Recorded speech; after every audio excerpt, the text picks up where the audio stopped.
Audio Jungle.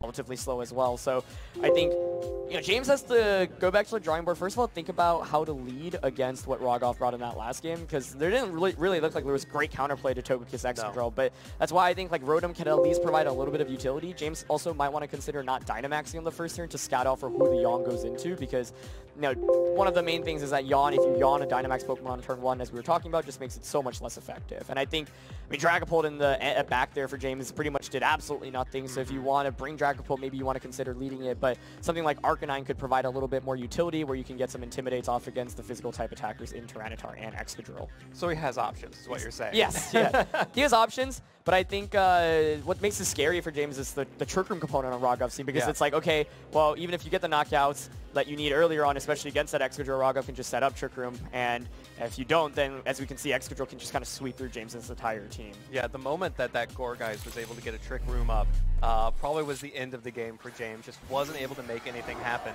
There's Rotom. As you called it, Rotom Wash as the lead against Togekiss Gourgeist, though. Raghav is a step ahead, predicting the adjustment from James. Going to go ahead and bring out his Gourgeist and Togekiss to match up against the Rotom and Togekiss. I think one thing that's really impressed me with Raghav's play throughout the course of this tournament is it feels like he always knows exactly how his opponents are going to adjust. Despite winning that first game convincingly, does not go with the same lead, recognizes, okay, if I just bring Excadrill, he's got a great counter to that in Rotom. So Gourgeist is the one Pokemon on Raghav's team that really counters the opposing Rotom.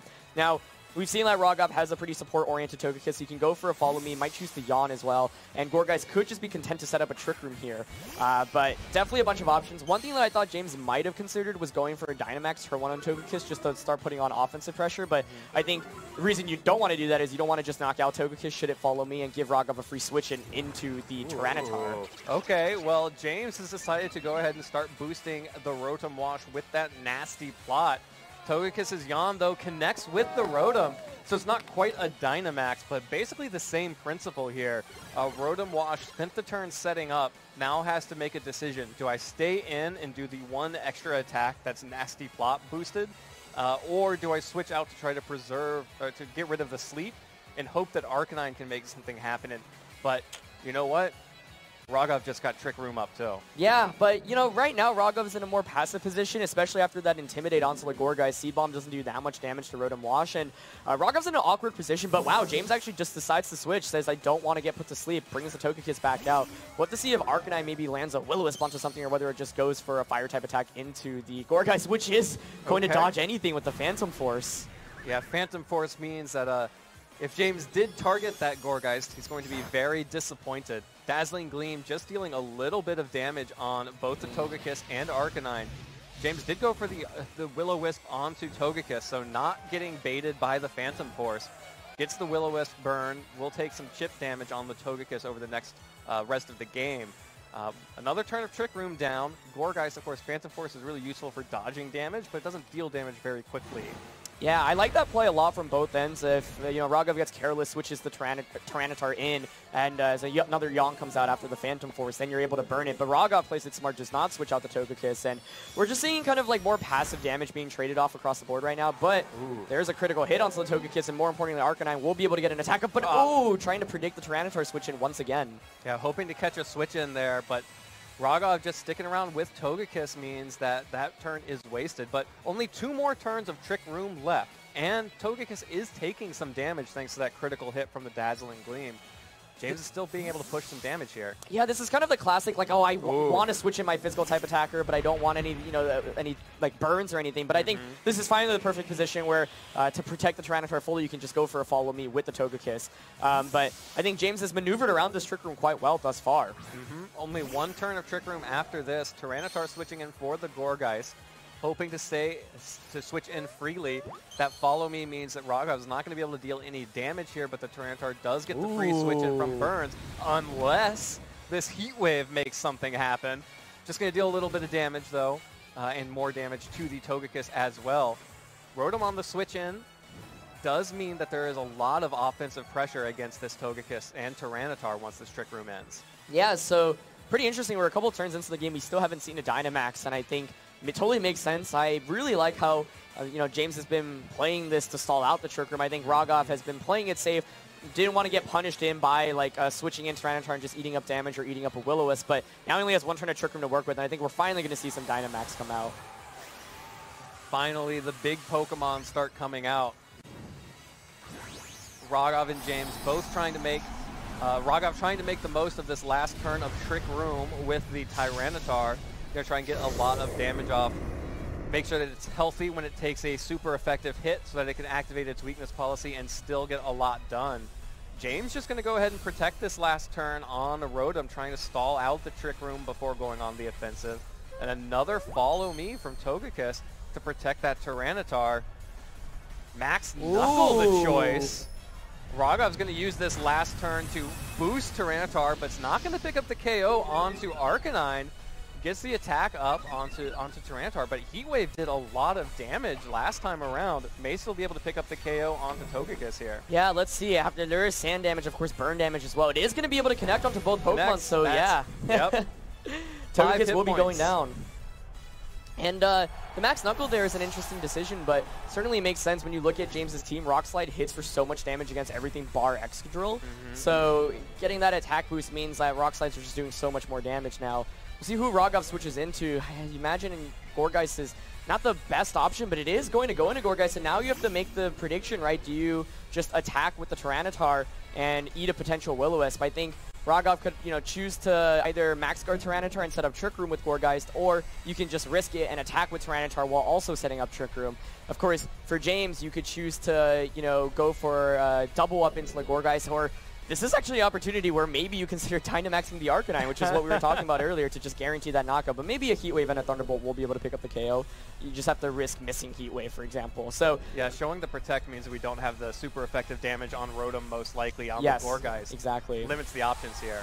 All right, what's Dynamaxing here? Let's see. Oh, what could it be? Is it going to happen again a third time? As it comes out, there it is! Whoa. Arcanine. Wow. The support Arcanine Dynamaxes. They're coming up huge here in Oceania. Solely to deny the Trick Room here, pretty much. So if Gourgeist doesn't go for a Protect, which it doesn't, a Max Flare will just come out, and this should just cleanly knock out Gourgeist. So no second Trick Room going up this game. Ooh, the one Dynamax move that James needed, the Max Flare, picks up the KO onto Gourgeist. Also gets rid of the Sand, which was giving a boost to the Tyranitar. So this Thunderbolt's going to deal a little bit more damage than it would before.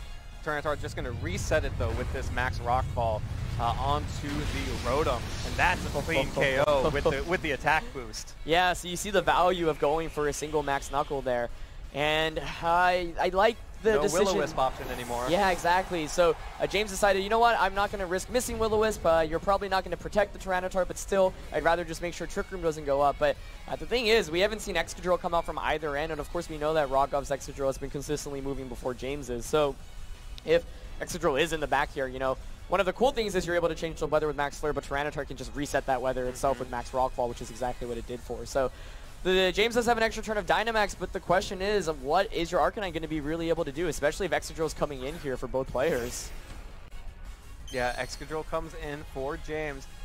Oh, wow. Actually, Arcanine is the last Pokemon for Raghav, so it does get an Intimidate off onto James's Excadrill, which means that Excadrill on James's side is the fastest thing on the field now, and able to threaten big damage on both of these Pokemon. Yeah, so Raghav actually opting to bring the Arcanine this game instead of Excadrill, maybe wanting more support, especially for that Rotom Wash, which he might have predicted would be a big Pokemon in this matchup. So Arcanine a little bit more passive, and I think James can maybe have more room to work with now with his Arcanine. Still not doing very much damage with Max Flare, but I think a great switch out here just to reset the Intimidate. And as soon as Intimidate was over, I mean, Excadrill has a tremendous matchup against both Tyranitar and Arcanine. Yeah, absolutely. No. That's right. Arcanine gets Snarl. Just going to drop a Max Darkness onto Arcanine. It's no longer going to drop Special Attack, but instead will drop the Special Defense on both Tyranitar and the Arcanine. Flamethrower from Raghav going back onto the Togekiss, trying to catch that Excadrill before it switched out. Another Max Rockfall coming from the Tyranitar, catches the Togekiss on the switch. So that's going to be a sacrificial switch in from James just to get the Intimidate reset onto Excadrill. Bring that Pokemon back out again, threatening big damage there. One more turn of Dynamax on the Arcanine, which means that one more turn before it can start doing Will-O-Wisps or anything else to these Pokemon. Yeah, but James gets the Excadrill cleanly, and now there's no threat of a, like Tyranitar is no longer Dynamax, and there's no Intimidate anymore, so you reset that Intimidate. And we've seen James's Excadrill runs Earthquake, so you could very easily just go for a Max Guard with your own Arcanine, click Earthquake. We've seen that James's Excadrill has that Focus Sash as well, so there's no way really around it unless you're worried about like extreme speed on the Arcanine. So yeah, there's the Max Guard to kick it off for James's Arcanine. Yeah, there's the Max Guard. Here comes the Protect from Raghav's Arcanine. It's going to be close to see how much damage this Earthquake can do to Tyranitar. Regardless, it's going to activate that weakness policy here, so whatever Tyranitar gets to do afterwards, if it survives, is going to be a lot of damage.